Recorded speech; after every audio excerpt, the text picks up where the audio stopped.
Chips আমার noodles. কি তুই নুডলস কেন? আমি নুডলস খাবো। আমি খাবো। না আমি খাবো। না আমি খাবো। আমি খাবো। না আমি খাবো। বলছি না আমি খাবো। না আমি খাবো। আমি খাবো। যাও তুমিই খাও।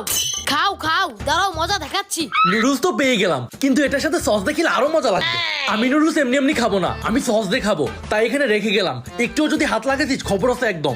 আচ্ছা ঠিক আছে, আমি চিপসই খাবো। ভাইয়া নাই, আমার কাজটা শুরু করি। হ্যাঁ ভাইয়াকে দেখিয়ে দেখিয়ে মশলাটা দেই, ভাইয়া ভাববে বিষ দিচ্ছি। ছোট ভাই আমার নুডলসের মধ্যে বিষ মিশাই দিচ্ছে। ভাইয়া নাও নাও তোমার নুডলস। না না থাক, তুই খা। আমি আজকাল একটু ডায়েট করতেছি তো, এটা খাইলে বেশি মোটা হয়ে যাব। তুই খা, আমি চিপসটা খাই। ভাইয়া খুব টেস্ট। আরে তুই না একটু আগে নুডলসের মধ্যে কি যেন মিশাইলি? আরে ভাইয়া ওটা তো নুডলসের মশলা। তবে রে তুই আমাকে আবার উল্লু বানাইলি।